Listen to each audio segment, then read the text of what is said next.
우리는 역사상 가장 중요한 시점을 지나고 있습니다. 하나님께서는 하나님의 일을 하시기 전에 사람을 준비시키셨음을 우리가 알고 있습니다. 하나님 말씀은 마지막 때에 대추수, 대부흥의 때가 있다고 분명히 예언하고 있습니다.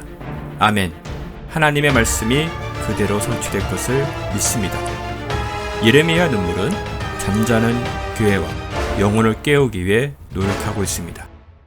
이 가슴 뛰는 일에 함께 하길 원하시는 분은 카카오 채널로 연락 주시기 바랍니다.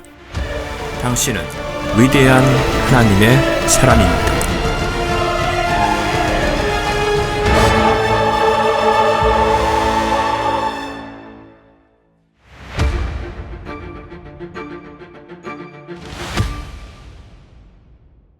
율법이 들어온 것은 죄가 많아지게 하려는 것이라. 그러나 죄가 많아진 곳에 은혜가 더욱 넘쳤나니 죄가 군림하여 사망에 이른 것 같이 은혜도 의를 통하여 군림하여 예수 그리스도 우리 주로 인해 영원한 생명에 이르게 하려는 것이니라. 아멘. 자, 오늘은 로마서 5장 20절과 21절 두 번째 시간을 여러분들과 함께 가져보도록 하겠습니다. 소리를 조금만 줄여주면 좋을 것 같아요. 예. 두 번째 시간을 좀 가져보도록 하겠습니다. 여러분들 이제 성경을 쭉 따라서 읽다가 보면 이 율법에 대한 이해를 하다 보면 이상하게 성경은 율법에 대해서 두 가지 관점을 우리에게 꺼내놓고 말을 해주고 있어요. 첫 번째 관점은 율법이 주는 관점이 뭐냐면 율법으로는 죄를 깨달음이라. 혹시 읽어보신 적 있으시죠? 율법으로는 죄를 깨닫는다고 합니다. 그건 이해가 되겠죠. 율법을 알아야 죄를 알고, 죄를 알아야 구원의 필요성을 알고, 구원의 필요성을 알아야 예수님을 찾아 만나게 되잖아요. 그건 우리가 이해가 갑니다. 왜냐하면 이 부분은 서로가 설명이 많이 된 부분이고 사람들에게 많이 알려진 부분이라서 쉽습니다만, 두 번째 이야기입니다. 그게 뭐냐면 예수님께서 이 땅에 오셔서 내가 율법을 폐하러 온 것이 아니라 이루려고 왔다라는 말은 앞에 율법으로는 죄를 깨달음이라는 말과 율법을 이루려고 왔다라는 이 두 말은 도대체 매칭이 되지를 않아요. 생각 안 해보셨죠? 이런 거 해보셨어요? 그래야 설교자가 필요하죠. 무슨 말이냐면 율법으로는 죄를 깨닫는 거라고, 그것을 위해서 율법을 줬다고 하는데, 그러면 우리가 죄를 깨달았으면 율법은 자기 역할을 다 한 거 아니냐, 이렇게 생각을 한단 말이에요. 표정들이 한 번도 생각을 안 해본 표정인데 어쨌든 그렇단 말이에요. 그런데 예수님이 온 것은 율법을 폐하러 온 것이 아니고 율법을 이루러 왔다, 완성하러 왔다, 이렇게 말씀을 하세요. 근데 우리가 보통 보면은 처음에 구원을 설명을 할 때는 이제는 율법을 따라가면 안 됩니다. 율법은 죄를 깨닫고 그 다음에 복음 안에 들어와서 예수님을 만나게 하는 것입니다라고 설명하는 게 처음에 우리가 예수님을 영접할 때 하는 말이거든요. 그런데 시간이 지나면 예수님은 율법을 완성하러 왔다는 말이 무슨 말이냐? 요거는 성화와 관련된 이야기예요. 이해가 가요? 앞에 있는 이 말은 칭의와 관련이 된 이야기예요. 뒷부분에 율법을 완성하러 왔다는 말은 성화와 관련된 이야기예요. 이렇게 왜 우리가 성경이 막 헷갈리느냐면 성화를 이야기하는 부분에 가서도 구원으로 자꾸 풀려고 하고, 구원을 이야기하는 데서는 또 성화로 풀려고 하고, 이러면 둘이 짬뽕이 돼버리면 어떤 부분은 율법을, 죄를 깨닫는 쪽에서 설명을 하고 있고, 어떤 쪽에서는 우리가 하나님의 뜻을 이루라, 하나님의 율법을 이루라라는 쪽에서 설명을 하고 있단 말이죠. 그러니까 이게 둘이 짬뽕이 돼버리면 어떤 현상이 나타나냐? 짬뽕이 되면 그래도 좀 낫습니다. 짬뽕이라도 시킬 줄 알면. 문제는 짬뽕도 못 시키고 구원으로만 이해를 하다 보면 어떻게 되느냐면 율법은 죄를 깨닫게 했는데 자꾸 자꾸 성경을 보면, 구약에 보면 율법을 가지고 하나님 계속 이스라엘을 심판을 하세요. 그러면 어떤 생각이 싹 스며드냐면 우리가 율법을 지키지 않으면 구원 못 받는구나, 이렇게 또 가게 돼 있단 말이에요. 그러면 지금 구약의 실패를 우리가 똑같이 답습하게 되는 거예요. 지금 현재 교회도. 이 두 부분을 잘 나누어 줄 줄 아는 게 성경을 보는 눈인데, 그걸 열어야 되는 것입니다. 저번 주에는 여러분들에게 이 부분을 설명을 했어요. 기억하시면, 그래서 제가 두 번째로 오늘 설명을 하는 게, 다시 오늘 본문 한번 다시 봐요. 자, 율법이 들어온 것은 범죄가 많아지게 하려는 것이라. 맞죠? 칭의. 율법이 들어와서 죄가 많아졌기 때문에 은혜를 구하게 되고 은혜로 구원을 받은 것을 알게 하는 것이 첫 번째 율법의 역할이다. 두 번째 역할을 동시에 같이 기록해놨어요. 그러나 죄가 많아진 곳에 은혜가 더욱 넘쳤나니 라고 하면서, 그 다음에 21절, 죄가 굴림이라는 말은 왕노릇했다는 거예요. 어떤 죄가 통치해서 뭘 했다는 거예요. 죄가 통치해서 뭐를 낳았어요? 통치만 하는 게 아니라 죄가 통치를 하니까 사망이 났다는 거예요. 21절이지요? 이런 것 가치라고 이야기하는 것은 우리가 이미 확인한 것, 뭐뭐 가치. 그 다음에 또 뭐예요? 은혜도 의를 통해서 굴림하여, 다른 말 왕노릇해서 뭐를 했어요? 자, 예수 그리스도 우리 주로 인하여 영원한 생명에 이르게 하려는 것이라. 그러니까 율법이 와서 사망이라는 열매를 맺은 것처럼 은혜도 뭔가를 작업을 하는데 생명을 이루는 작업을 한다라는 이야기를 하는 거예요. 그러면 이렇게 이제 성경 보지 말고 제 얘기를 들으면 더 편해져요. 어떻게 편해지느냐 하면은, 율법이 뭔가를 열매를 맺었다면 은혜도 뭔가 열매를 맺는다, 이런 이야기가 되는 거죠. 왕노릇을 한다는 말은 지배한다는 뜻이에요. 통치한다, 이런 뜻입니다. 그러니까 통치만 하는 게 아니라 통치를 한 결과가 생기더라는 거예요. 그 결과가 율법으로는 사망이고 은혜는 생명이다, 이렇게 우리에게 말씀하고 있죠. 그러면 이 둘은 분명히 역할이 다른데, 율법 때문에 은혜를 붙잡았어요. 3단계요, 이게. 3단계. 율법 때문에 은혜를 붙잡았어요. 근데 율법 때문에 우리가 뭔가 경험한 게 있어요. 그게 뭐라고 오늘 여기에 사망. 경험한 게 돼. 율법이 그냥 통치만 하는 게 아니라 뭔가 열매를 맺더라 라는 분명한 시각이, 우리가 은혜를 붙잡음으로써 뭐를 기대하게 만드느냐면 생명을 기대하게 만든다는 거예요. 그러면 앞에 설명이 안 돼 있으면, 율법에 대한 이해가 없으면 은혜를 아무리 설명을 해도 허공에 바람잡기죠. 왜냐하면 이해가 없는 상태에서 은혜를 아무리 설명을 해도 은혜는 그저 잡히지 않는 뭔가 허상에 불과하죠.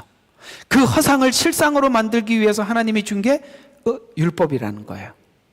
오늘 두 번째 시간이 그 얘기입니다. 그래서 한번 본문을 따라서 제가 이제 여기 앞에 뒤에 내용을 가지고 따라서 한번 쭉 가봅시다.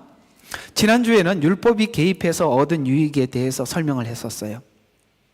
율법이 개입해서 죄를 더하게 해서 죄를 인정하게 하여서 은혜의 자리에 나오도록 도움을 주는 역할을 했다라고 말씀을 드렸습니다. 이번 주에는 율법을 다른 방향에서 살펴보려고 하는 것입니다. 율법은 이 역할이 서로가 똑같은 율법인데도 역할이 다르다 이 말이에요. 그걸 모른다 이 말이에요. 그걸 진짜 알아야 되는 거거든요. 자, 봐요.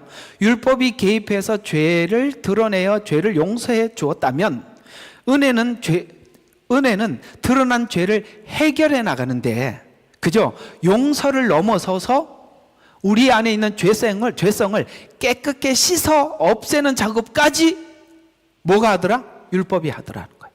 은혜가 그 작업까지 하더라는 거죠. 자, 그러면 우리 성막 배웠죠? 성막문에 딱 들어가면은 뭐가 두 개 가장 먼저 보여요? 번제단과 물두멍이 동시에 있다는 거예요. 그러나 순서는 이 물두멍이 절대 앞에 갈 수가 없어요. 번제단을 지나서 물두멍으로 가는 겁니다. 십자가의 보혈이 우리를 깨끗게 만드는 겁니다. 물두멍을 이야기하는 거예요. 그러니까 제가 항상 그러잖아요. 글로는 우리가 서로가 오해가 있을 수가 있는데 이 글을 가지고 성경이라는 글을 가지고 설명을 할 때 하나님께서 그림으로 분명하게 순서를 정해 줌으로써 우리가 성경을 보는데 더 이상 논란이 없게 만든 게 성막이란 말이에요. 이거를 글로 하면은 이 학자들끼리 논쟁이 엄청 심각해요. 이 부분은 논쟁이 굉장히, 신학자들끼리 모이면. 근데 그림을 딱 보여줘 버리면 할 말이 없어져 버리죠. 맞죠?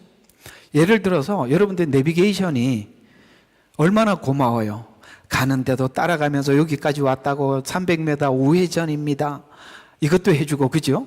자, 그림으로도 보여줘. 또 거기 여자가 또 얘기도 해줘요. 300m 지나면은 또 우회전 하셔야 합니다. 뭐 50m 남았습니다. 이런 얘기를 하고 거기다가 앞에 교통 카메라가 있으니까 조심하라고 이런 이야기도 해주고, 그죠? 자, 그림도 보여주고 말도 해주고, 그렇죠? 글로 적어주고, 세 가지를 다 해주니까, 그런데도 우리가 잘 못 찾아가요. 그런데 성경은 글이잖아요. 그러니까 글인데 글은 서로 간에 오해가 있을 수 있기 때문에 모세오경은 그림으로 설명해 준 거예요. 그래서 구약은 그림의 설명 복음이라면 신약은 그 구약에 있는 그림을 설명해 주는 겁니다. 그렇게 보니까 율법이 개입해서 죄가 드러내서 우리가 용서를 구하고 용서를 받았다면 은혜는 드러난 죄를 해결하는데 용서를 넘어서서 거룩한 삶을 살게 만들어준다는 거예요. 그래서 5장에서 우리가 하나님께서 이 로마서 5장에서 확인하고자 하는 것은 하나님께서 베푸신 구원이 어떻게 우리에게 확실하게 확신을 하는가 하는 내용인데, 이 내용을 확실히 하기 위해서는 율법의 역할을 정확히 이해해야 하기 때문입니다. 잘못된 구원의 확신의 접근법은 구원의 확신을 자기 믿음에서 확신을 찾으려고 하지만 이제 이러기 때문에 함정에 빠지는 거란 거예요. 구원은 내가 확신을 하는 게 아니에요. 내가 아무리 확신을 해도 하나님이 인정하지 않으면 아무 소용이 없는 거예요. 맞아요? 근데 우리 함정이 뭐냐면 우리는 너무나도 논리적이고 이성적이다 보니까 이 구원을 자기가 가지는 확신 속에서 가지려고 해요. 그러면 보세요. 우리가 확신을 가지려면 세 가지가 확고해야 되거든요. 첫 번째, 지적으로 확고해야 돼요. 성경에서 이렇게 내가 이러해서 구원을 받는다는 지적으로 내가 동의를 완전히 해야 돼요. 만약에 조금이라도 성경에 내가 생각하는 의심스러운 부분이 나오면 내가 의심이 같이 딸려 들어가는 거예요. 지적으로 동의하지 못할 어떤 부분들이 나오면. 성경은 자꾸 그런 부분들이 자꾸 보여져요. 그러니까 지적으로 절대 우리가 정리를 할 수가 없어요. 두 번째, 지정적이어야 합니다. 그게 사실일 때 우리 마음이 뜨거워지고 그게 어떤 것이 사실이면 내 마음이 가는 거죠. 그게 정의예요. 그러면 지와 정이 확고하다는 분명한 표현이 뭐냐? 의지적으로 나와야 돼요. 삶에서. 그런데 이것을 나 쪽에서 근거를 찾으려고 하면 지적인 부분에도 하자가 있죠. 감정은 더 흔들리죠. 어제는 할렐루야, 오늘은 뭐라고 얘기해야 되나? 아니고, 그죠? 의지적인 부분은 이건 건들 수가 없어요. 왜? 이 앞쪽이 흔들리니까 뒤에는 할 수가 없는 거죠. 이게 다 어디에서 오는 하자라고요? 나 쪽에서 확인하려고 하는 근거예요. 그러면은 반드시 하자가 생길 수밖에 없어요. 그래서 하나님께서 아브라함의 생애 전체를 통해서 우리 모든 신자들에게 믿음을 하나님이 어떻게 심어주는지를 설명한 게 아브라함의 생애입니다. 그래서 하나님은 항상 믿음을 설명할 때마다 아브라함에게 믿음을 내가 어떻게 심어줬는지 봐라 라고 이야기를 하는 겁니다. 그는 갈대아 우르에 나오면서부터 믿음이 좋은 사람이 아니었습니다. 제가 이 창세기에서 아브라함 이야기를 설명을 하면서 많이 강조한 부분이 뭐냐면 얼마나 아브라함도 하나님을 믿지 못했으면 12장에 나왔는데 13, 14, 15장에 와서야 처음으로 하나님 앞에, 그러면 저도 정말 제 버전, 우리 버전으로 바꾸면 이런 이야기예요. 저도 정말 믿고 싶은데, 믿고 싶으니까 믿고 싶은 증명을 보여달라라는 게 처음으로 하나님 앞에 입을 뗀 게 15장이라니까요. 그 15장이 오기 전까지 많은 일들이 거쳐갔습니다. 아브라함에게. 왜 하나님께 그렇게 약속을 해주셨지만 한 번도 하나님 앞에 어떤 말도 대꾸도 하지 않고 질문도 하지 않았을까요? 믿지 못했다는 이야기입니다.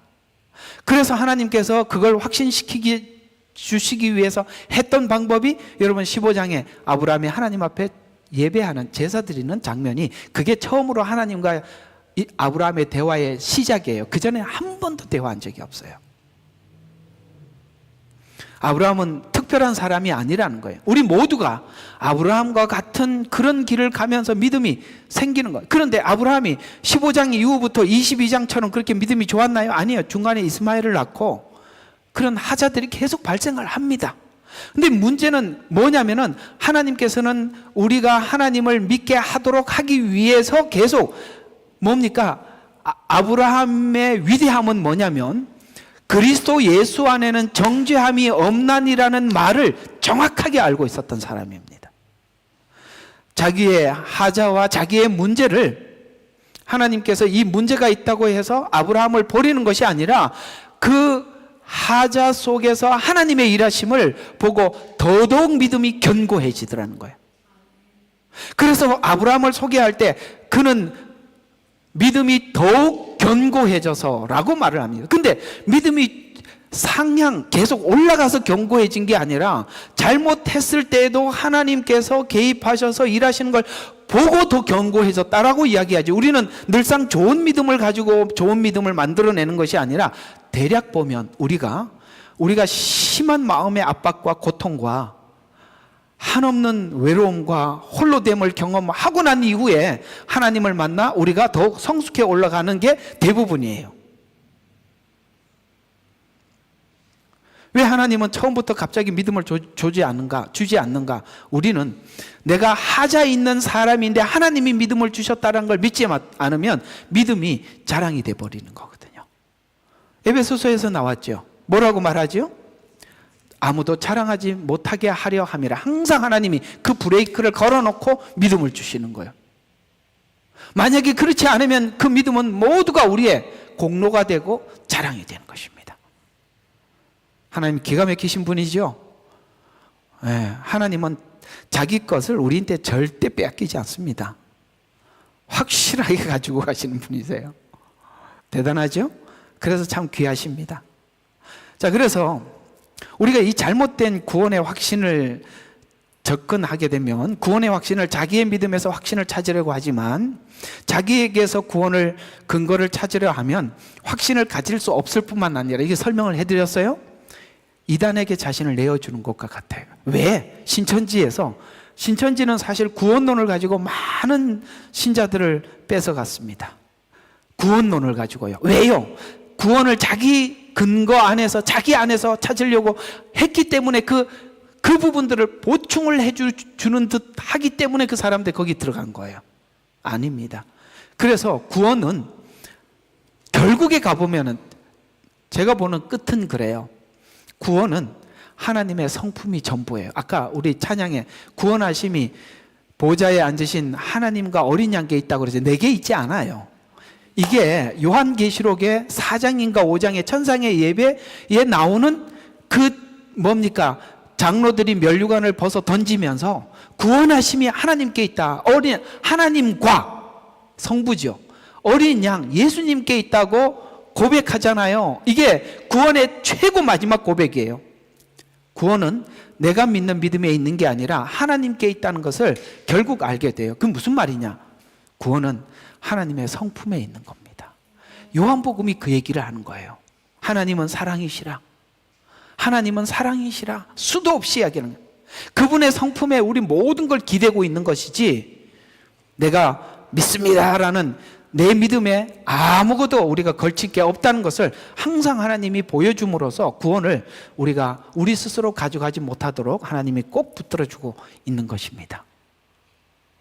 그래서 아브라함이 이삭을 드릴 수 있었던 거예요. 만약에 자기 믿음이었더라면 이삭을 드릴 수 없었죠. 내 건데 어떻게 드리겠어요? 이거 하나님 거니까, 하나님이 달라니까 하나님께 드리는 거예요. 그게 여러분들이 진짜 하나님을 믿고 믿으면 우리가 하나님 앞에 모든 걸 아낌없이 내놓을 수 있는 상태가 되었을 때 진짜 하나님이 준 믿음이 있는 사람들입니다. 그래서 선교지도 가는 거고, 그래서 우리 모든 생애를 하나님 앞에 내놓을 수 있는 것입니다. 그래서 성경에서 말하는 확신이란 하나님의 능력, 그 다음에 하나님의 신실함을 근거한 것에서 확신을 가지라고 우리에게 계속 성경에서는 우리에게 말씀하고 있습니다. 믿는다는 것은 약속한 자의 약속의 내용이 무엇이며, 내용, 약속한 자, 하나님께서 우리에게 약속한 내용이 무엇이며 그분이 어떤 분인가, 그게 중요하다는 거예요. 자, 두 가지 뭐라고요? 내용과 우리에게 약속한 그분이 누구냐, 이게 제일 중요한 거죠. 여러분, 우리가 계약서를 쓰면 뭐 해요? 계약 얼마든지 위반할 수 있죠. 그런데 계약서는 아무리 완벽해도 그 계약한 상대방이 이상한 인간이면 믿을 수 없죠. 또 하나, 내용에는 좀 하자가 있더라도 상대방이 분명하면, 여러분, 그러니까 내용도 중요하지만 그 약속한 당사자도 너무 중요한 거 아니에요? 상대방이? 결국은 하나님께서 성경에서 두 가지를 이야기하고 있어요. 내가 너희들과 약속한 약속의 내용이 뭔가, 성경은 그걸 구구절절히 설명을 하고 있고요.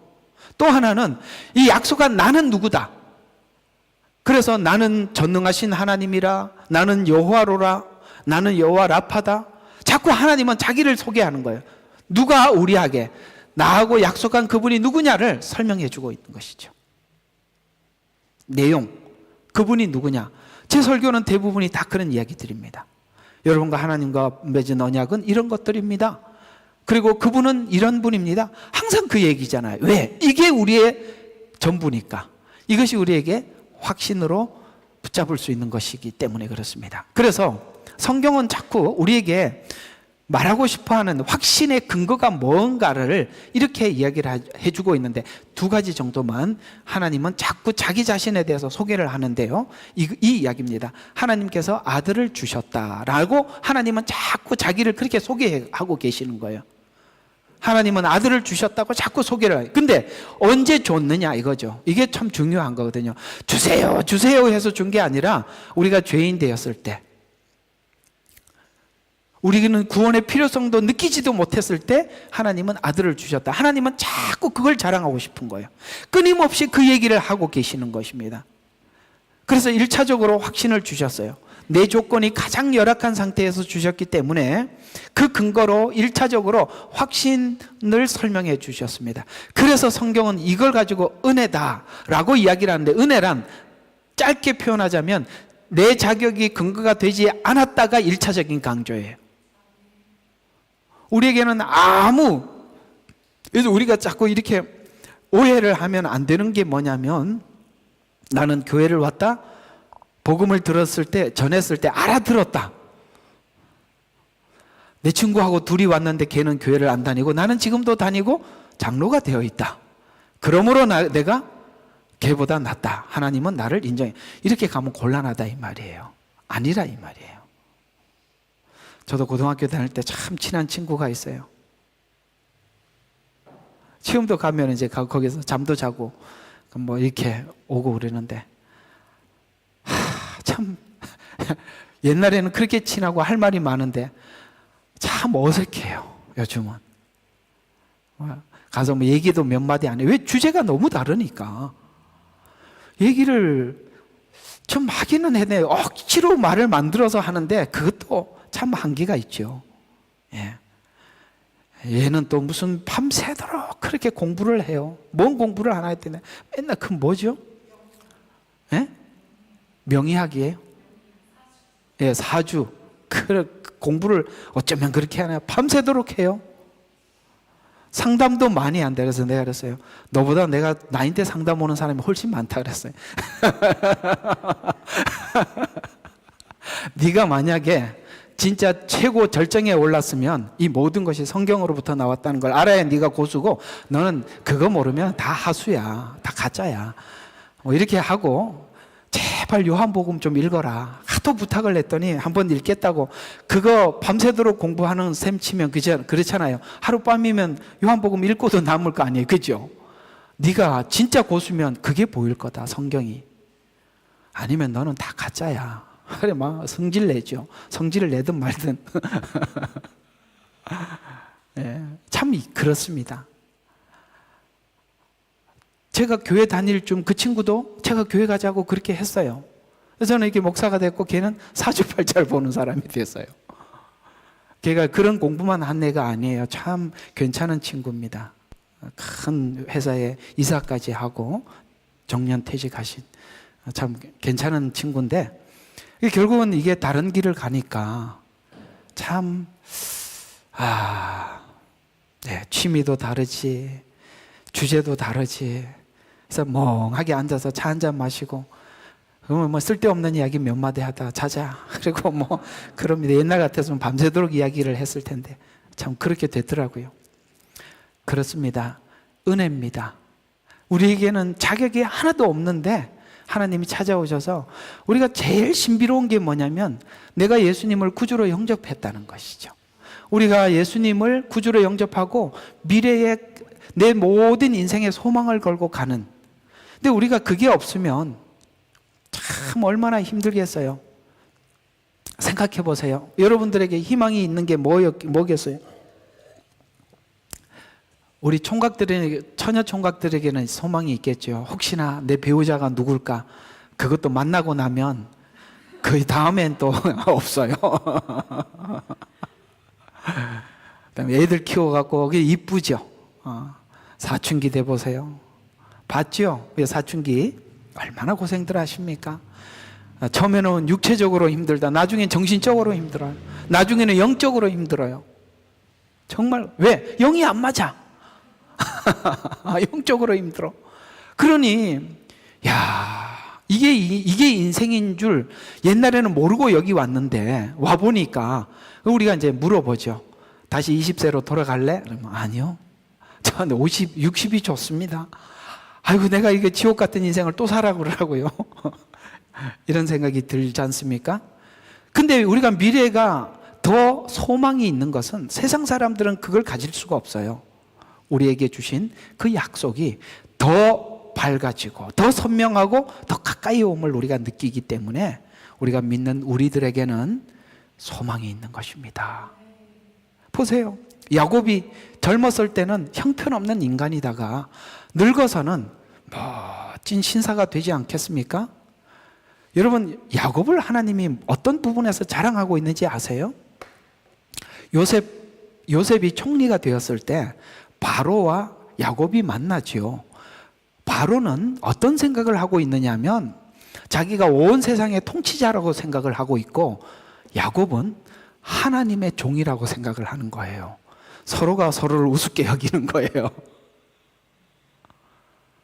이해가 가요? 야곱은 쉽게 말해서 자기는 영적 지도자라고 생각하고 있고, 바로는 세상의 사람의 육신의 통치자라고 생각하는 거예요. 그러니까 야곱이 무릎 꿇어. 내가 안수해 줄게. 거기다 무릎을 꿇어요. 그걸 하나님이 봐라. 야곱을 내가 이렇게 만들었지 않냐. 우리는 날이 갈수록 이렇게 하나님 앞에 멋지게 다듬어져 가는 거예요. 세상의 권세 앞에 고개 숙이지 않고 무릎 꿇어. 하나님의 이름으로 축복하마. 그랬더니 바로가 거기다가 쫙 무릎을 꿇는데 거기다가 안수 기도해줘요. 무슨 이야기예요? 영적 권위가 탁월하다는 이야기예요. 선교사들이 가면 아무도 선교사들이 들어가지 않는 곳에 선교사가 그 지역에 가서 예배를 하면 그는 그 지역의 영적 통치자가 되는 겁니다. 아무도 예배하지 않는 그곳에서 그가 예배함으로써 하늘 문이 열리는 겁니다. 그게 얼마나 귀한지 아세요? 여러분들이 영적 리더라는 것이 세상의 리더들에게 우리가 억눌릴 이유가 하나도 없어요. 여러분들은 하나님의 통치자예요. 왕같은 제사장이에요. 오늘 성경 구절을 후반부에 집어넣어놨습니다. 우리는 왕같은 제사장이란 말이에요. 그건 그런 믿음과 자부심이 기도에서 생기는 것이 아니라 하나님의 약속이 뭔지를 알 때 우리는 그것이 우리 가슴 속에 올라오는 것이고 어디를 가든지 주눅들지 않고 당당하게 우리의 생애를 살아갈 수 있는 것입니다. 성경은 분명히 말씀하고 있습니다. 이렇게 우리가 하나님의 약속을 가지고 하나님의 구원을 우리 마음속에 확신을 가지고 소망을 가지고 살아가는 것은 다 은혜라고, 혹시나 우리가 그것을 우리 것으로 가지고 갈 것 같아서 하나님은 그걸 결코 가지고 가지 못하도록 우리 생애 속에 붙잡아 놓으시죠. 두 번째, 은혜가 왕노릇하는 법칙이 취소될 수 없다는 법칙으로 확신을 주고 있습니다. 왕노릇하는 것이 사망에서 꺼내주는 것 정도로 생각하는 것 이상이라고 설명을 하고 있는데요, 성경에서 말하는 이 통치, 곧 왕노릇이라는 이 말의 뜻은 내 안에 통치권을 가지고 있고 무언가가 만들어내는 결과도 함께 포함하고 있다는 거예요. 뭔가가 통치를 하면 그 위에 어떤 열매가 나타나고 있다라는 것을 왕노릇이라고 성경은 표현하고 있는데, 왕노릇이라는 이해를 이렇게 해왔습니다. 사망이 왕노릇해서 죄가 왕노릇해서 잘못 적어서 그죠? 죄가 왕노릇해서 사망이 온 것처럼 누군가가 왕노릇하면 무언가를 만들어낸다는 게 성경의 설명입니다. 사망이 왕노릇해서 은혜가 왕노릇해서 영생에 이르렀다라고 설명을 하는 것처럼 오늘 로마서 5장에서 계속해서 뭐뭐와 같이 뭐뭐 하려는 것, 이런 표현으로 계속 썼다는 거예요. 뭐뭐 같이라는 것은 앞에 있는 샘플이겠죠. 가치라고 얘기해요. 우리나라 말은 잘 알아들어야 돼요. 이 외국인들이 이 말이 그렇게 어렵대요. 우리나라의 말에 얻는 이가, 이런 말들 있잖아요. 그러므로 그런데 이건 굉장히 어려운 접속사들인데 우리는 어떻게 전환되는지 알잖아요, 그죠? 그래서 뭐뭐 가치라는 것은 앞에 어떤 샘플, 그 다음에 뭐뭐 하려는 것이라는 것은 이 샘플을 이해해야만이 뒤에 설명을 이해하는 것처럼, 그래서 이렇게 설명이 많이 되어 있다는 거예요. 그래서 18절부터 21절 쭉 보면 이렇게 되어 있습니다. 한 사람이 범죄로 말미암아 심판이 모든 사람에게 뭐한 것, 이런 것 같이, 이게 샘플이라는 거죠. 그러면서 한 사람의 의로 말미암아 값없는 선물이 모든 사람에게 임하여 생명에 이르게 하심에 이르렀느니라. 뭐뭐 같이 뒤에 이르렀느니라, 하심이 이르렀느니라. 또 한 사람의 불순종으로 인하여 많은 사람이 죄인 된 것 같이, 이렇게 또 나왔죠. 뭐뭐 같이 한 사람의 순종으로 인하여 많은 사람이 의인이 되리라. 그렇죠. 아담 때문에 모든 사람이 죽었다면 예수님을 믿으면 모든 사람이 구원을 얻는다. 똑같은 법칙이다라고 말을 하고 있는 것입니다. 율법이 들어온 것은 범죄가 많아지게 하려는 것이라. 그러나 죄가 많아진 곳에 뭐가 많아요? 은혜가 더욱 넘쳤나니. 항상 앞에 걸 율법을 이해하지 못하고 은혜는 이해할 수 없다라는 이야기로 성경은 그렇게 풀어가고 있다는 것이죠. 죄가 군림하여 사망에 이른 것 같이 또 나오죠. 은혜의 의를 통하여 군림하여 예수 그리스도 우리 주로 인해 영원한 생명에 이르게 하려는 것이라. 결국은 이걸 설명을 하기 위해서 뭐뭐같이 이렇게 설명을 해왔다. 그러니까 이 설명을 위해 죄가 어떻게 왕노릇해서 무엇을 만들었는데, 죄가 왕노릇해서 사망이 왕노릇해서 생명을 만들어냈다, 이렇게 설명을 하기 때문에 율법을 이해하지 못하고는 은혜를 우리가 설명해낼 수 없다라고 성경은 이렇게 죄를 설명하지 않고는 의를 설명할 수 없다, 사망을 설명하지 않고는 생명을 설명할 수 없다, 이렇게 계속 접속해서 설명을 하더라. 이와 같이 왕노릇해서 무언가를 만들어냈다는 뜻을 잘 설명한 곳이 에베소서 2장 1절부터 3절이에요. 이 말을 이렇게 에베소서에서는 간략하게 정리를 해주고 있어요. 허물과 죄로 죽었던 너희를, 아까는 사망 이렇게 막 얘기했는데 여기는 죽었던, 여러분들 죽으려고 했던 말이 아니라 죽었던, 어느 정도 죽었냐? 에스겔 골짜기에 마른 뼈같이 죽었다는 거예요. 뼈가 남아있다는 것은 흔적만 남아있다는 거 아니겠어요? 그런 묘를 파면 뼈밖에 안 나오잖아요. 흔적만 남아있다는 거예요. 거기에 아무 생명이 없었다. 그래서 죽었던이니까 한번 생각해봐요. 죽었던 뼈인데 가서 아무리 말을 한다고 알아듣겠어요? 뭘 할 수가 있겠어요? 스스로는 아무것도 할 수 없었다라는 말을 하기 위해서 죽었던이라는 과거형어로 표현한 거다 이 말이에요. 그러니까 살리셨으니 전에 죄와 허물 가운데 있었고 세상 풍속을 따라, 잘 봐요. 자, 세상 풍속을 따랐는데 세상 풍속은 누가 만들었다? 불순종하는 영이 세상 풍속을 만들어놨다. 그러니까 우리는 세상에 살면서 원래 이렇게 사는가 보다 하고 살았다 이 말이에요. 근데 원래 이렇게 사는가 보다 하고 살았는데 그걸 누가 만들어 놓은 틀이다?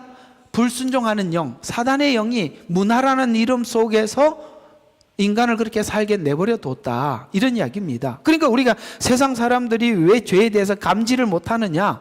이유는 간단해요.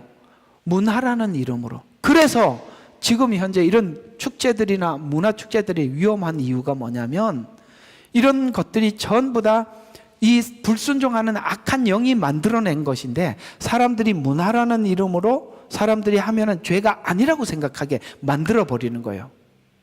쾌어 축제 같은 것도 이거는 개개인에게 물어보면 누구나 기겁할 일이잖아요.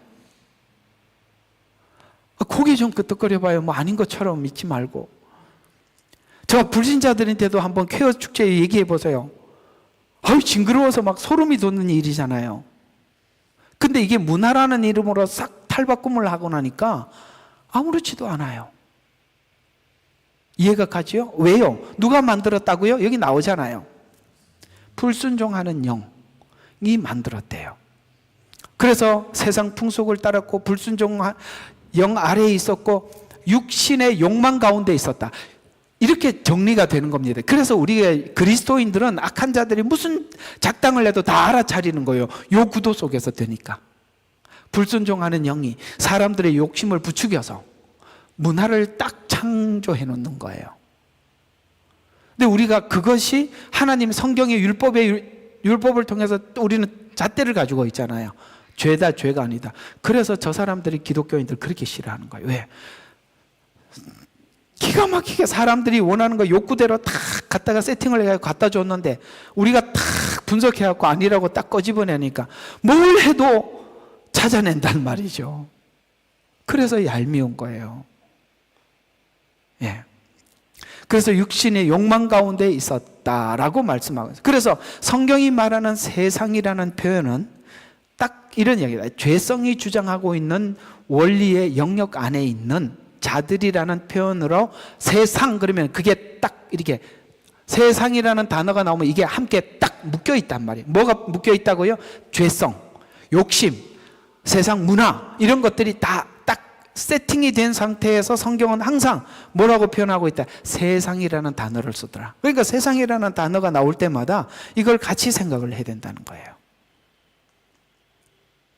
세상의 왕은 사단이고 불순종의 영이어서 세상에 사는 자들의 불순종이 그 사람들은 이게 자연스러운 것이고 이상하지 않고 어색하지 않다는 거예요.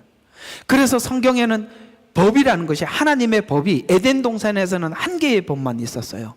모든 것은 허가한 법이었고 한 가지만 하지 말라 그랬어요.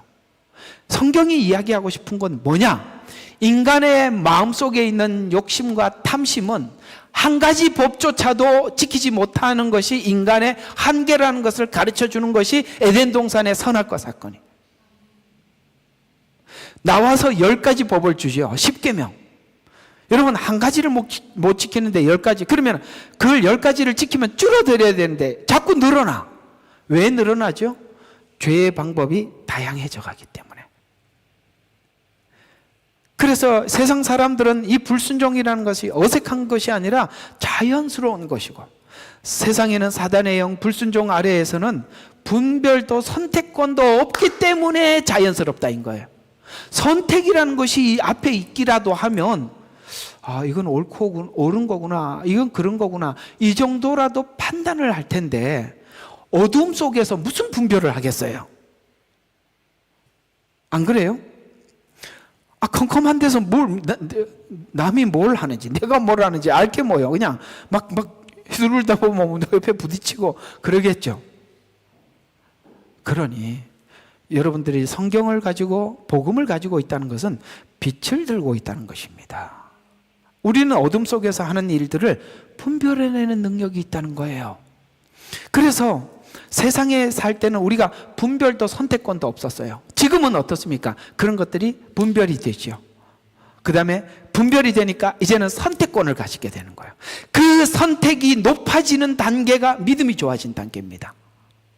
그 선택의 수준이 높아지는 단계가 율법을 지키고 우리가 깨끗해지는 거예요. 그래서 안다고 해서 사람이 선택하는 것이 아니더라는 것을 보여주는 게 이스라엘 구약 역사입니다. 말라기까지가 그 얘기예요. 그들에게 율법을 줬어요. 그들에게는 옳고 그름을 가르쳐 줬어요. 사람이 옳고 그른 걸 가르쳐 준다고 옳은 선택을 하지 못하더라는 것이 구약 이야기예요. 왜 옳은 것을 알면서 옳은 걸 선택하지 못하느냐? 은혜가 없어서, 하나님의 사랑이 없어서. 그래서 예수님께서 십자가에 죽으시고 그 사랑을 열어주고 사람이 알기 시작할 때부터 스스로 선택을 하게 되고 거부를 하더라 라고 성경은 말씀하고 있는 것입니다. 이해가 가십니까? 그래서 율법은 선택권을 준다는 차원에서, 분별을 한다는 차원에서는 첫 번째 역할이에요. 죄와 의를 구분하는 거예요. 근데 그 의를 따라갈 수 있는 에너지를 주는 것이 십자가의 은혜라는 거예요. 이해가 갑니까? 이 둘을 나누어야 된다는 이해. 네, 됐습니다. 그러면은 제가 할 일은 다 한 것 같습니다. 자, 그래서 우리가 구원받기 전 상태가 어둠 속에 있었다고 이해하면 이 표현이 모두 다 이해가 됩니다. 세상에 속한 자들이 하나님이 없고 단순히 세상 풍속을 쫓는 자들이었다고 표현하고 있습니다. 세상이 지금까지 큰 힘이었다면 이제 은혜는 세상이 지금까지 가졌던 힘보다 더 큰 힘이 되었다. 그게 지금 5장에 더욱더 이렇게 나오더라는 거죠. 죄는 더 이상 줄 게 없어요. 사망 이외에는. 은혜는 이게 어디서 설명을 하고 있는 얘기냐면 욥기가 그걸 욥기는요 자료가 너무 많거든요. 욥기의 자료를 보면 뭘 설명해 주느냐면 사단이 등장을 합니다. 그렇죠? 1장부터 3장까지 사단이 등장을 합니다. 사단이 등장해서 하려고 하는 것은 간단해요. 하나님과 욥의 관계를 갈라놓으려고 하는 것입니다. 그 외에는 아무것도 하지 않아요. 갈라놓는 게 목적이지 갈라놓고 뭘 하겠다가 아무것도 없다고요. 근데 성경에 보면 3장에 사단은 물러가니라 라고 하고 한 번도 등장하지 않아. 욥기 읽어보셨죠? 사단은 물러가니라 하고 한 번도 등장하지 않아. 그러면 누구하고 끝까지 가느냐? 욥하고 하나님만 같이 가는 거예요. 무슨 말이냐면 성경의 분량이 그걸 말해준다는 거예요. 사망은 욥기 42장까지 있는데 사망은 1장부터 3장까지밖에 못해. 더 이상 아무것도 할 수 없어. 사망의 능력은 그거밖에 안 돼. 생명의 능력은 나머지 42장까지 가는 거예요. 분량으로 보면 생명이 훨씬 크죠. 놀랄 일 아니겠어요? 그렇습니다. 그걸 위해서는 누가 잠시 쓰임 받을 수밖에 없었냐? 사단이 쓰임 받을 수밖에 없었던 거예요. 여러분들이 거룩을 향해서 가지 않으니까 사단을 하나님이 잠시 쓴 거예요. 제가 이번에 목요일날 여러분들의 설교한 부분이 그 부분입니다. 사단을 잠시 쓴 거예요. 왜? 시동을 걸으라고. 우리가 여기에 욥처럼 머물러 있으면 안 된다는 거예요. 하나님, 저 정직해요. 저 착해요. 난 나쁜 일 안 한다니까요. 이게 신앙이냐? 여러분, 그게 신앙 맞아요? 착하게 살면, 그러면 나보다 착한 사람 저기 많은데? 우리 보니까 예수 안 믿는 사람들도 가만히 내 양심하고 둘이 비교해 보니까 걔가 낫더라고요. 예수 믿으면 양심이 제일 좋아지고 착해지는 겁니까? 의로워지는 겁니까? 아니요. 욥은 자기 신앙을 그저 정직한 데만, 의로운 데만 초점이 맞춰져 있어요. 그러나 그것이 위선이라는 걸 몰라요. 그걸 하나님이 깨고 들어오는 겁니다. 그러려면 누가 필요하지요? 사단을 하나님이 허락해서 자기 의와 자기 정직을 지킬 수 있는 조건들을 하나님이 다 깨버리죠. 그걸 허락해버리는 겁니다. 사단이 뭐라고 얘기했어요? 이유 없이, 까닭 없이 당신을 섬깁니까? 그 까닭을 한번 다 제거해 보시죠. 그랬더니 하나님이 한번 해봐라. 사단이 작업도 빨리 해요. 종이 와서 보고하는데 다음 종이 와서 또 보고해. 여러분, 이게 엎치기 위해 겹치기잖아요. 이제 우리가 하나님 뭔데 하면은 한 개만 빵꾸가 나는 게 아니라 왜 이렇게 2개, 3개, 5개씩 빵꾸가 나냐? 너무 의로워서 그래. 욥이 너무 정직해서 그렇다고. 이게 소리가 왜 그래? 너무 정직해서 그렇다는 거예요. 사람이 고치기가 참 어려운 사람이 누구냐면 의에 빠져 있는 사람이에요. 예수 믿고 정말 의에 빠져가지고 내가 정말 의롭다고 생각하게 된 장로와 목사는 저주받은 사람입니다. 저는 저주받은 사람이라고 100번, 1000번, 10,000번 말할 수 있어요. 그 사람은 고치기가 너무 어려워요. 우리는 항상 기억해야 돼요. 어두운 가운데 있었다고. 여전히 나도 내 속에 있는 깊은 죄는 해결하지 못했노라고 인정을 해야 돼요. 그걸 인정하지 못하는 사람, 누군가에게 칭찬을 받고 누군가로부터 사람들에게 대우를 받으면 그걸 잊어버려요. 그래서 하나님이 우리를 자꾸 낮추는 거예요. 밟는 거예요. 어디를 가도 자꾸 나를 갈고, 사람들이 갈구는 사람이 어디 가도 생겨. 우리를 지키는 힘이에요, 그게. 성도들은 낮아져야 돼. 근데 스스로 낮아지기가 어려워요. 친구들이 와서 갈구죠. 3차전까지 싸워요. 1차전. 처음에는 부드럽게 말을 했던 말을 안 들어요. 욥이 인정을 안 해. 그 다음에 친구들이 2라운드로 들어가죠. 좀 더 세. 3라운드 가서는 무지막지해. 듣다 못한 엘리오가 툭 튀어나와서 뭔가를 이야기를 해결을 하는데 하나님이 엘리오의 이야기를 딱 붙잡고 들어가서 욥을 설득시켜 버리죠. 우리가 언제 힘드냐? 그 세 친구가 네가 그따구로 신앙생활하니까 하나님은 매맞아 싸다. 이거 얼마나 열받아. 내가 왜 그따구로 했냐고. 이해가 가요? 이런 사람이 항상 옆에서 갈구죠. 그래서 여러분들이 그나마 지금 살아있는 겁니다.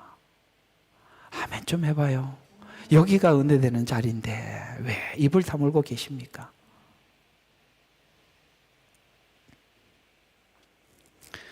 이게 굉장히 중요한 자리입니다. 작은 일에 실패를 자주 하더라도 큰 일에는 승리를 하는 일들은 은혜가 왕노릇하지 않으면 불가능한 일입니다. 자신도 모르게 은혜 가까이 오고 있는데 자신은 느끼지 못할 수 있습니다. 성경이 알리는 두 번째는 나도 모르게 은혜 가까이 이끌어가고 계신다는 것에 대한 확신입니다. 놀랍게도 우리를 낮추어서, 우리를 고난 중에 두어서 하나님 가까이 끌고 가고 있고 하나님 가까이 우리를 두고 있더라는 것이죠. 구원이 하나님 쪽에서 완성되었기 때문에 하나님 쪽에서 관리하고 있는 것입니다. 여러분, 우리가 우리 스스로 겸손하기 위해서 스스로 고난을 자처하는 사람이 누가 있겠어요? 우리 안 해요. 우리가 하나님 앞에 기도하는 것은 다 뭐냐면은 잘 되게 해달라는 거예요. 나 힘들지 않게. 우리 자식도 진짜 천사 같은 자식에다가 그 다음에 남편도 예수님 같은 성품을 가지면 그런 천국에서 좀 살게 해달라는 거예요. 근데 하나님, 우리 기도는 그렇고 하나님은 반대의 사람을 주려고 하는. 왜 나를 그렇게 응답하지 않냐 이게죠. 내가 뭘 잘못했기에. 하나님은 우리를 너무나도 잘 아셔요. 우리가 하나님이 관리하고 계십니다. 하나님 쪽에서 완성되었고 구원하신 하나님께서는 은혜로 이끌어 우리를 성화시키고 계심에 대해서 시작한 것도 하나님이시고 완성도 하나님이 하신다면 우리가 하는 일은 하나님이 우리에게 무엇을 주든지 그걸 받아들이는 것이죠. 그게 빌립보서 2장 12절에 이렇게 우리에게 설명을 하고 있는데, 그러므로 사랑하는 자들아, 나 없을 때 자기의 기쁘신 뜻대로 소원을 두고 행하신, 그러니 복종하여 구원을 이루라. 이 말을 사람들이 구원을 두렵고 떨림으로 이루라고 했으니까 똑바로 살아라. 어떻게 똑바로 사는데요? 똑바로 살려고 하면 할수록 위선을 하는데 어떻게 똑바로, 그것도 설명도 안 해줘. 똑바로 하래. 그게 그 말이 아니라는 걸 제가 설명을 해드릴게요. 예? 구원, 두렵고 떨림으로 맨날 벌벌 떨면서 구원을 기다려. 혹시 지옥 가면 어쩌나. 그러니까 이만희가 와서 데리고 가는 거예요. 그 말이 아니라 무슨 말이냐면, 내가 순종과 불순종에 따라서 달라진다는 말이 아니에요. 내가 순종을 하면 하나님 구원을 이루는 거고 불순종하면 구원을 잃어버린다는 이런 뜻이 아니라, 무슨 말이냐면, 이 말이 봐요. 성경은 항상 한 절을 보고 하지 말라고 13절이 이어졌잖아. 13절에서 설명을 하잖아. 우리는 12절만 떼갖고 설명을 한단 말이야. 근데 13절에는 이렇게 설명을 하고 있어요. 이 일을 시작하신 분이 하나님이시다. 이렇게 뒤에서 바로 연결을 시키고 있어요. 두렵고 떨림으로 구원을 이루라라는 말을 13절과 접목을 시키지 않으면 구원은 내 책임이라고 12절이 이해가 되는데, 13절에는 이상하게 그게 하나님 거라고 이야기를 해요. 봐요. 이 일을 시작하고 이루는 분이 하나님이기 때문에 내가 구원의 반대로 갈 수 없는 일이니, 이해가 가요? 하나님이 그걸 시작하시는데 우리가 봐요. 하나님은 홍해를 건넜는데, 하나님 나 지금 광야 싫으니까 다시 홍해로 갈래, 저기 애굽으로 들어갈래. 그러니까 홍해는 닫혀 있다 이 말이에요. 갈 수 없는 일이니 너의 구원을 두렵고 떨림으로 순종으로 결정하여 따르라는 말인데, 그래서 이 말은 12절은 역설적인 어떤 표현, 하나님이 시작한 거니까 하나님이 지금 가나안 땅으로 이끌고 있으니 너는 뒤로 갈 마음은 있을지라도 따라갈 수밖에 없지 않느냐, 이런 표현이다 이 말이에요. 이게 이스라엘 광야 생활 속에서 잘 표현한 것이 뭐냐, 구름 기둥과 불 기둥이 움직일 때마다 아이고 나는 여기서 좀 더 있고 싶어, 난 가기 싫어, 오늘 좀 더 자고 갈래, 밤중에 왜 하필이면 왜 구름 기둥이 밤에 올라가냐고 하지 말라는 거죠. 왜? 다 텐트 지고 떠나가는데, 법궤 들고 제사장이 가는데 나 혼자 남으면 얼어 죽는다고요. 불 기둥이 없어서 추워 죽는다고요. 만약에 구름 기둥이 쭉 움직이는데 갈 수밖에 없지 않냐. 왜? 성지순례 가보셨어요?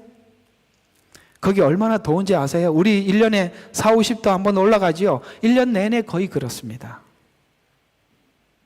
그런데요, 뜨거울 때 그늘 밑에 들어가면 그렇게 시원할 수 없어요. 낮에 구름 기둥이 움직이면 나 혼자 여기 남아 있을래요? 할 수가 없다고 이 말이에요. 왜? 거기 있다가는 그냥 불에 타 죽습니다. 구름 기둥을 따라갈 수밖에 없지 않냐. 오늘 이야기가 우리에게 순종할, 그분이 우리를 이끌고 가고 있다면 네가 두렵고 떨림으로 구원을 이루라는 것은 네가 후진할 수 없는 것이니까 그분이 가는 대로 따라갈 수밖에 없지 않냐, 이런 표현을 하고 있는데, 이걸 가지고 이게 어떤 이야기인지 모르니까 두렵고 떨림으로 구원을 이루라는데 그렇게 살아서 되겠어? 그러면서 어떻게 살아야 되는데요? 그랬더니 이리 와, 이쪽에 이리 와, 내가 가르쳐 줄게 하면서 데리고 가는 거예요. 속지 말라는 거예요. 은혜가 어떻게 우리에게 왕노릇했는가? 더욱 왕노릇했고 더욱더 왕노릇했다. 옛날에 애굽에서 바로 아래 있었을 때 그 종과 지금 광야에 나와서 하나님이 아버지가 되어서 따라가는 이 둘을 비교를 해보면 이 바로는 무자비했단 말이에요. 아시죠? 아들을 낳으면 다 죽이라고 했고 무자비했다. 사단의 종로로 했을 때는 자기 권리와 자기 주장과 자유가 없었다. 근데 여기 나와서는 하나님의 아버지인데 하나님의 어떤 분이냐? 그 당시는 성에 들어가서 살든지 아니면 나라에 종속돼서 살든지 간에 백성들과 왕 사이에는 우리는 지금 그냥 이렇게 이 나라에 태어나면 이 나라의 법, 여러분 이 나라 법 다 아세요? 모르죠? 뭐 하고 나면 법이 그렇게 돼 있어요. 이렇게 할 수밖에 없는 거 아니겠어요? 근데 그 당시에는요 법이 간단했어요. 그래서 옛날에 성주들이라고 하잖아요. 영주. 성주들이 왜 성 밖에서 살 수가 없냐면은 성 밖에서 살면 짐승들에게 잡아먹힐 수밖에 없어요. 들짐승들이 너무 많아요. 그러니까 성 안에서 보호받고 살 수밖에 없어요. 그러면은 밖에 있던 사람들이 그 성 안에 들어와서 함께 살려면 성주와 계약을 맺어야 돼. 그 계약이 너무너무 불공평해요. 얼마나 불공평하나. 여러분 그 옛날에 중세시대에 있었던 성주들의 영화를 보셨나요 혹시? 영화가 이럴 때는 조금 도움이 됩니다. 그 성주들의 이야기를 보면은 그 한번 그 영화가 하나 제가 소개된 게 있는데 그게 그 제목은 잘 모르겠어요. 보고 잊어버렸는데 거기는 결혼식을 하기 전에 여성은 그 성주와 반드시 잠을 자고 결혼을 해야 돼요. 성주가 어떤 거냐면은 이 성에 있는 사람 다 내 자식이라는 거예요. 그리고 둘이 결혼을 하면은 내 자식을 맡아서 키워준다는 거예요. 관리. 이해가 가요? 여러분 더럽게 짝이 없지 않나요? 그죠? 고개 좀 끄덕거려봐. 맞잖아요. 더럽게 짝이 없잖아요. 성주는 이 안에 있는 사람들 다 내 거라는 거야. 그리고 그 성 안에서 농사를 지으면 대부분은 성주가 뺏어가요. 얼마나 부당했냐면은 혹 10% 20%밖에 자기가 갖지를 못했어요. 그 계약을 해야만이 그 성 안에 보호받고 살아요. 아니면 밖에서 살아야 되는데 짐승이 언제 와서 자기 생명을 잃을지 몰라요. 근데 이스라엘 백성, 그게 지금 애굽의 노예 생활이란 말이에요. 이스라엘 백성들의.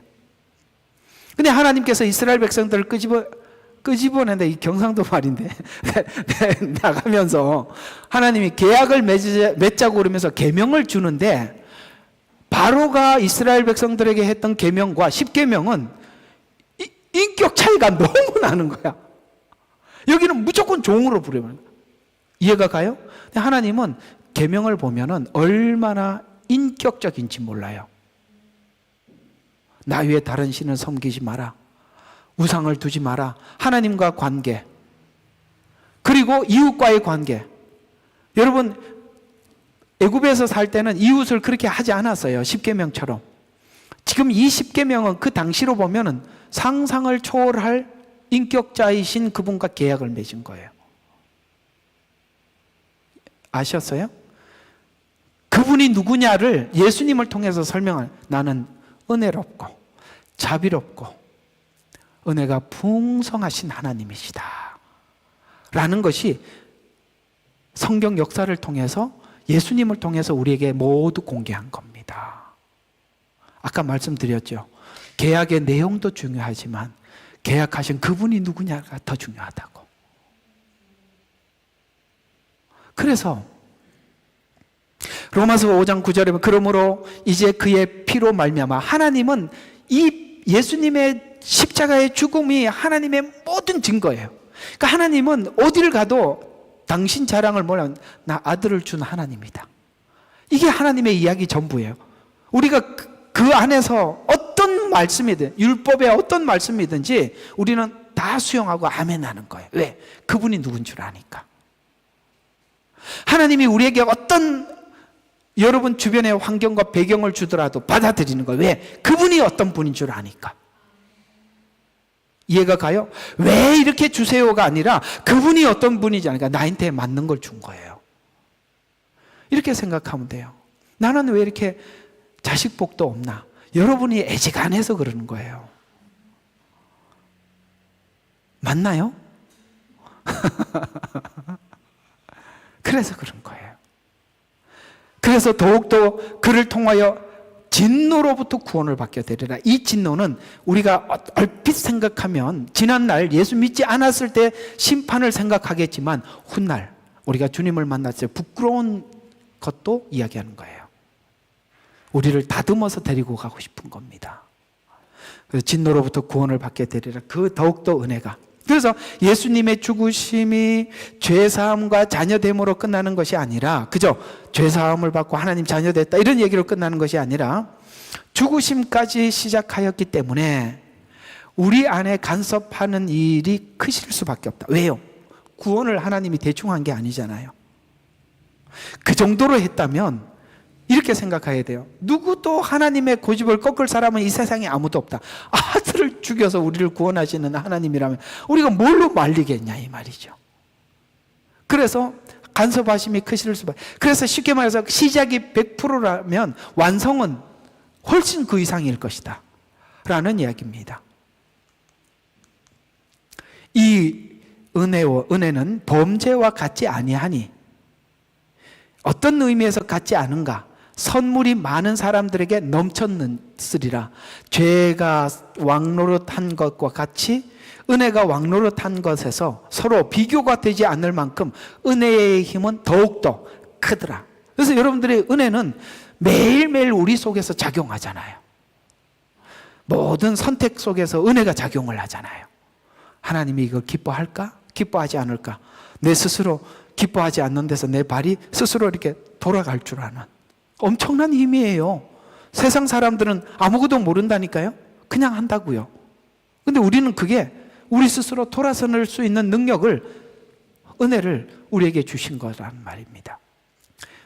이걸 오늘 제가 쭉 설명을 한 것을 오늘 잘 풀어서 정리를 해드릴게요.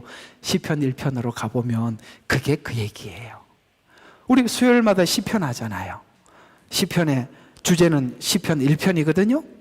시편 1편이 풀어서 설명을 해보면 이런 이야기가 됩니다. 복 있는 사람이 됐다는 거예요.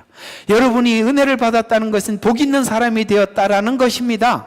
그러면 이 더욱더 은혜 안에 있는 사람이 되어서 시편 1편처럼 살게 되었는데 이런 말입니다. 악인의 꾀를 분별할 줄 알아요. 우리는 옛날에 누가 악인인지 누가 죄인인지 누가 오만한 놈인지 알지 못했어요. 나도 오만했고 나도 똑같았으니까. 근데 우리는 그걸 분별했어요. 그래서 악인의 꾀를 분별하지 않고 쫓게 되었으며, 쉽게 설명하면 그죠?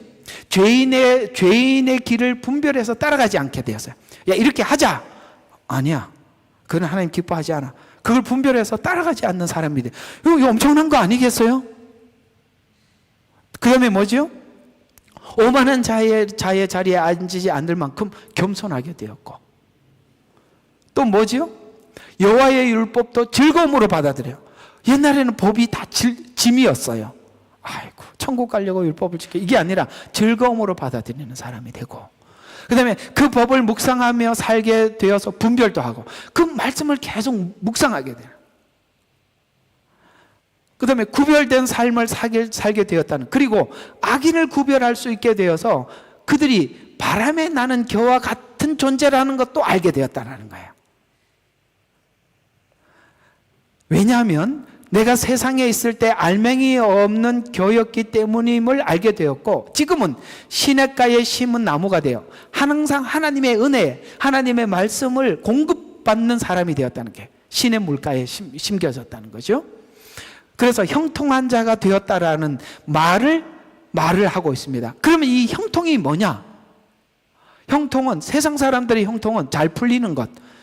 요즘 그 휴지에도 잘 풀리는 집 맞지요? 야, 이게 더 굿 아이디어, 그지요? 잘 풀리는.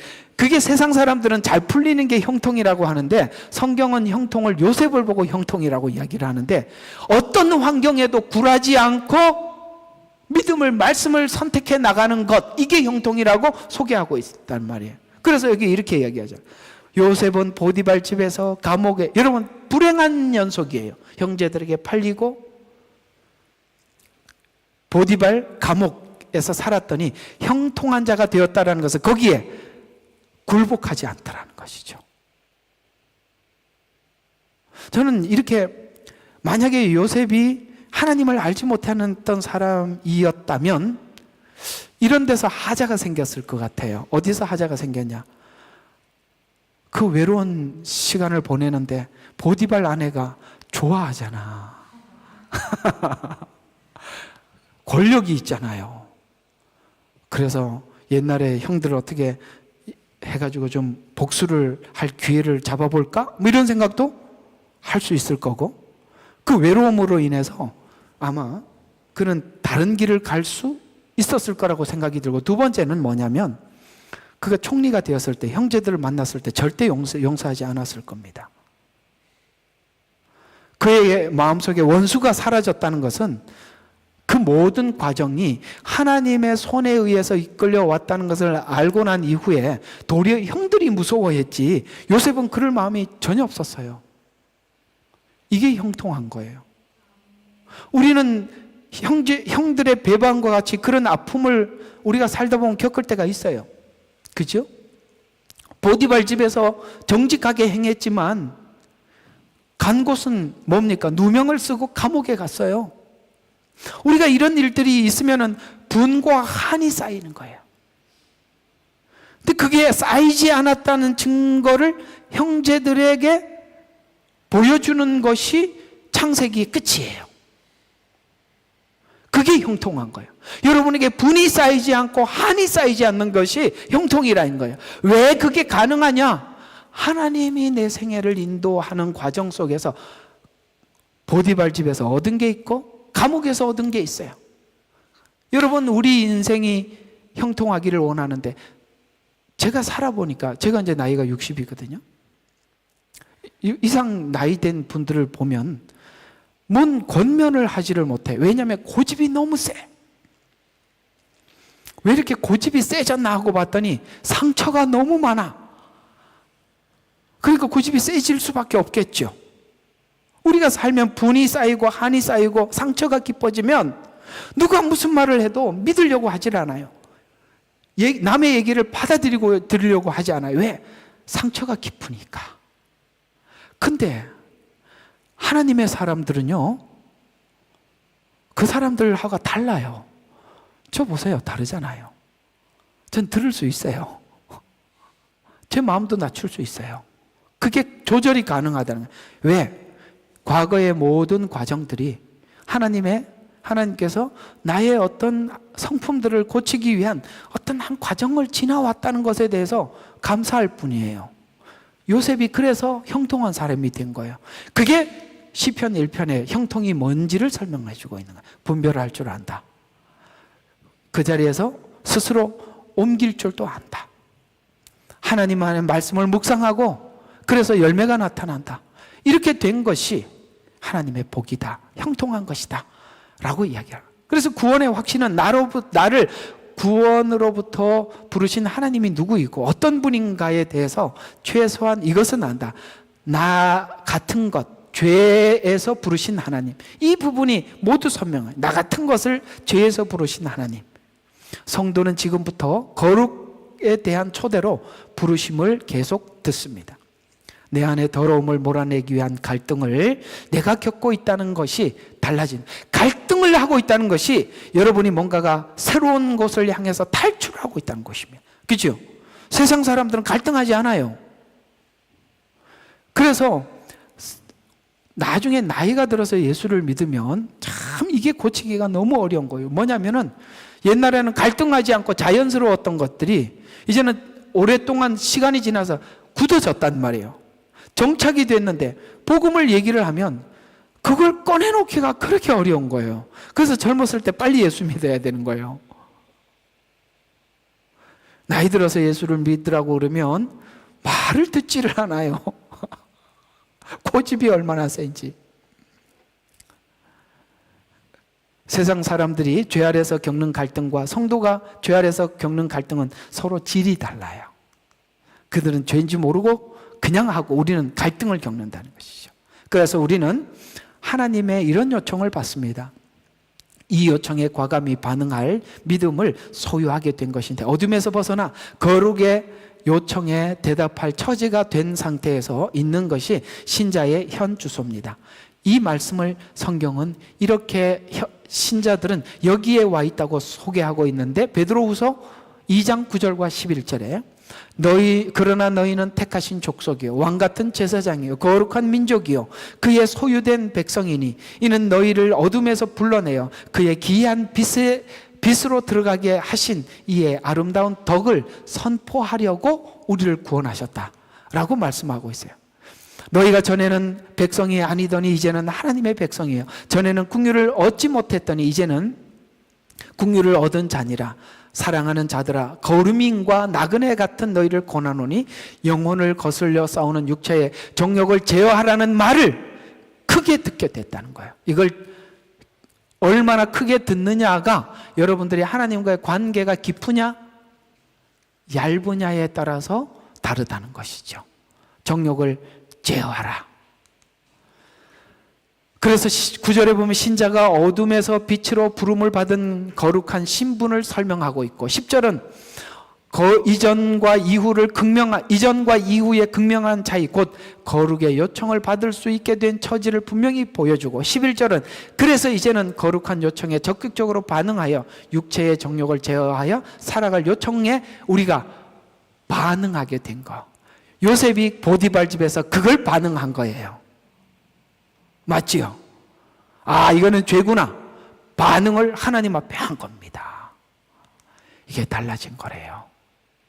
율법이 뭘 하는지 두 번째 역할이 뭔지 아시겠죠? 율법은 그걸 분별하게 하고 그 반응을 내 안에서 적극적으로 반응하게 만드는 은혜가 더 큰 은혜다.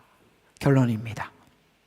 신자가 되었다는 것은 부름의 확신, 거룩함에 동참하는 것, 거룩한 운명의 부름을 받았습니다. 그래서 우리는 거룩한 백성이라고 해서 거룩으로부터 우리가 부름을 받았습니다. 지난 날은 세상이 큰 힘을 발휘했지만 지금은 은혜가 더 큰 힘을 발휘해서 우리는 거룩에 도전하게 되었어요. 은혜가 왕노릇하도록 증언해야 합니다. 은혜가 왕노릇한 내용이 간증이 되어야 합니다. 교회가 세상의 가치로 왕노릇하면 이런 간증과 증언이 없어지게 된 거예요. 세속적인 교회는 이게 없어요. 복음이 사라진 교회는 이것이 없어요. 성도들에게 이걸 풀 수가 없다는 거예요. 복음이 살아있는 교회는 성도들이 그 갈등을 넘어서서 거룩에, 그래서 하나님은 이렇게 만들어진 성도들을 세상에 꺼내놓고 자랑하고 싶은데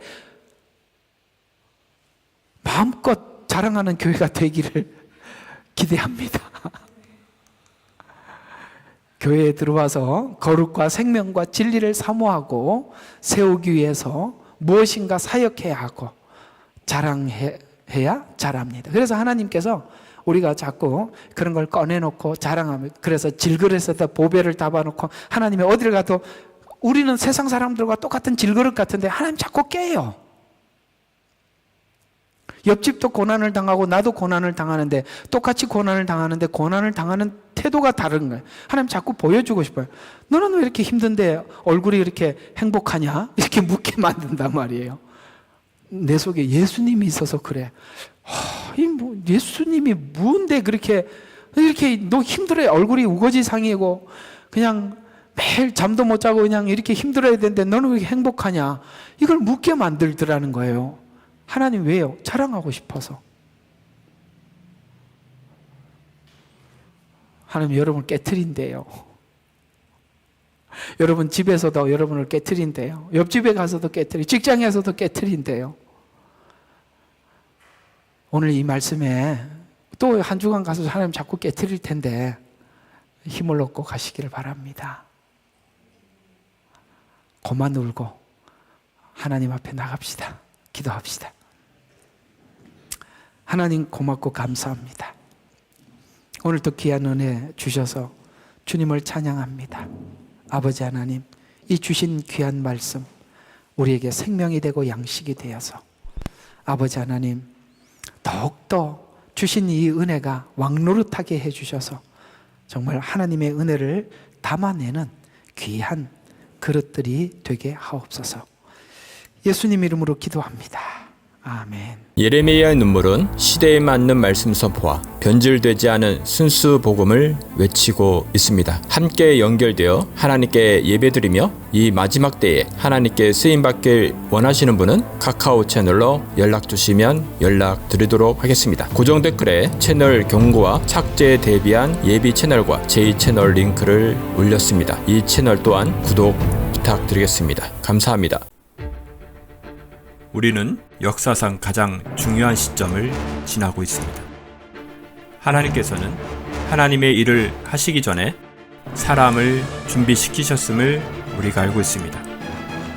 하나님 말씀은 마지막 때에 대추수, 대부흥의 때가 있다고 분명히 예언하고 있습니다. 아멘. 하나님의 말씀이 그대로 성취될 것을 믿습니다. 예레미야 눈물은 잠자는 교회와 영혼을 깨우기 위해 노력하고 있습니다. 이 가슴 뛰는 일에 함께 하길 원하시는 분은 카카오 채널로 연락 주시기 바랍니다. 당신은 위대한 하나님의 사람입니다.